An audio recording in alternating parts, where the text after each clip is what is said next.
Ndagusuhuje kandi nkuha n'ikaze aha bahita kuri Bumbogoriyo Estate. Aha niho ushobora gukura ikibanza kidahenze gusa. Iki kibanza gihagaze $1,500,000 ariko akaba ari amafaranga aganirwaho. Ninkubwira amafaranga aganirwaho wumve ko ushobora kuganira kuri aya mafaranga.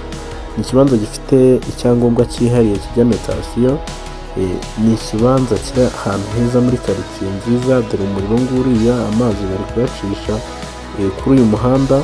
Reka dukorane akagendo gato cyane tugerana kuri iki kibanza. Nushaka kuba ari iminota kugira ngo tuhagere.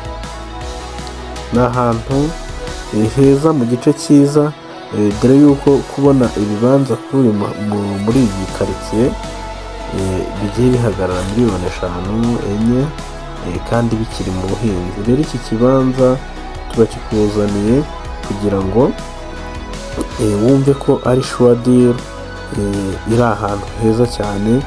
Izi quartier iyo zitembereye nawe uremeye. Ndaje tukwereke hamwe mu hantu waba uje kugura nimba bishoboka, uko hameze, uko hateye, mbese ndakwereka isura yayo muri make. Ni ahantu hegereye ibikorwa remezo bigiye bitandukanye. Ni ahantu utabura ubuvuzi, uburezi, byose biri hafi. Aha ni ahantu heza cyane hagihendutse. Dore ikibanza ni iki, uko uri kukireba ni kinini, gifite icyangombwa cyihariye kijya metasiyo. Turahita tugukorera metasiyo mu buryo bwihuse. Ni ahantu hatakabaye hagucika, heza kandi hari affordable. Dore quartier, ahantu heza cyane. Uri kuhabona,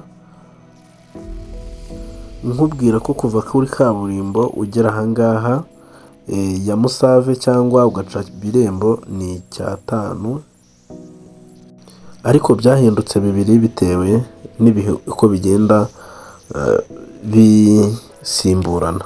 Byahindutse 2, byari 5, ubwo nari ngendeye ku giciro cya mbere, ariko byahindutse 2. Ni ahantu mu minota mike cyane 10 uba ugeze hano. Ni ahantu nagushimira, ushobora kuzashora amafaranga, ibintu bikagenda neza cyane.